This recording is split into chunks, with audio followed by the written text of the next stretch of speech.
effect in 1972 called United Nations Convention on Law of Seas. Okay. According to UNCLOS, say this is the boundary of a country. So this is India. This is the sea. Anyone, or any of the three. Arabian Sea, Indian Ocean, or Bay of Bengal, whatever you want to decide. This is just sea. Okay.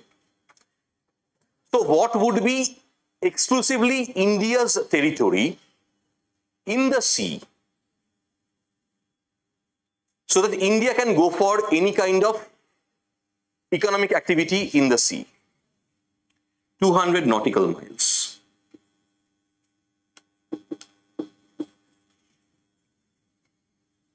"12 nautical miles is not the EEZ. That's sovereign territory of India.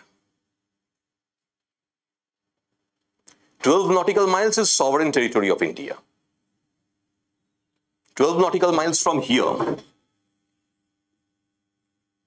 that's India's land in the continental shelf. But 200 nautical miles is the exclusive economic zone of India.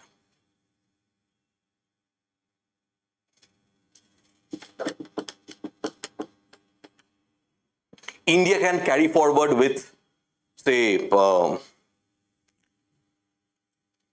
offshore oil drill. We can extract, say, oil from there. Bombay High. What is the distance of Bombay High from the seashore? 60 kilometers. Right? 1 nautical mile means 1.85 kilometers. So 60 kilometers. Check out how much nautical mile it is. 60 divided by 1.85. Something around 34, 35 nautical miles.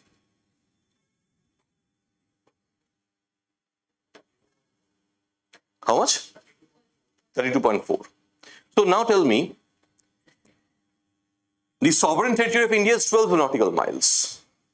But this is 32.4 nautical miles. How do we have Bombay High then?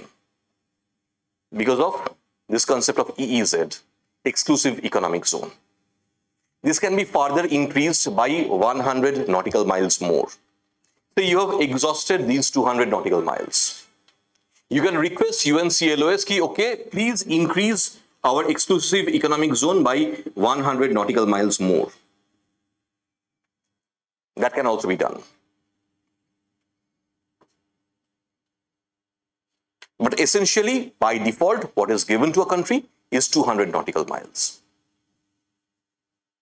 under UNCLOS. You can go for fishing here.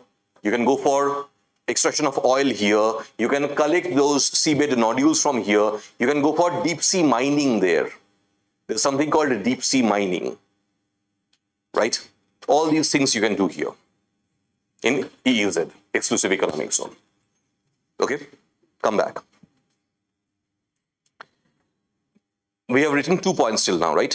Point number 3.